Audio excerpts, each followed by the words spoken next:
Today, the story's name is The Weaver's Wish. Once upon a time, a hard-working weaver lived in a village with his wife. Though he was very skillful in weaving beautiful designs on the clothes, he was very poor. One day, he went to the forest to chop wood to be used as firewood for cooking. He did not search for a dry tree to cut it down, although it was a custom in olden times to cut only dry and dead trees. He saw a big green tree at the entrance of the jungle. To avoid the pain of searching for a dry tree, he decided to cut that green tree. As he was about to cut the tree with his axe, he heard a worried voice. "Please, don't cut the tree." Surprised and confused, the weaver looked around to see the speaker. Finding no one around, he thought it to be his delusion. He again raised his axe to cut the tree, but heard the same voice. "Please, spare this tree. Please spare this tree. I beg you not to cut this tree." The weaver was now sure it was not his delusion, but a reality. "Who are you, and why can't I see you?" asked the bewildered weaver. "I am the tree fairy. I have been living on this tree for a long time. I will become homeless if you cut it," the fairy said. "Well, if I do not cut this tree, I will have to go inside the forest to get wood," said the weaver. "I will grant you one wish if you spare the tree. You can wish for anything you like," said the tree fairy.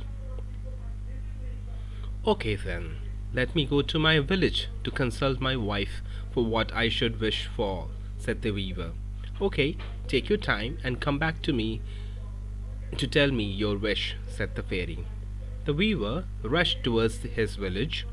On the way, he met his friend. "Why are you in such a hurry? Is any ghost following you?" asked his friend. The weaver told him about the tree fairy and her blessing to grant him a wish.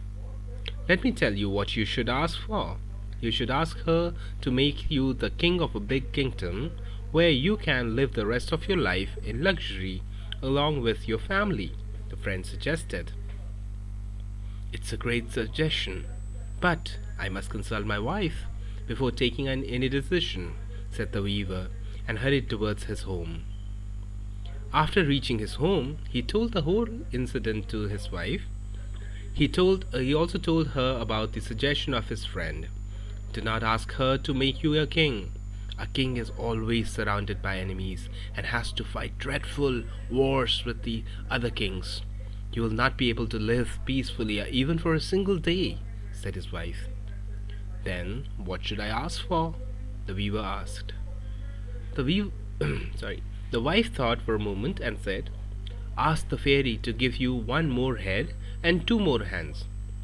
With one more brain, you will be able to think more designs. You will be able to look more things with your extra eyes. With two more hands, you can work on two looms simultaneously.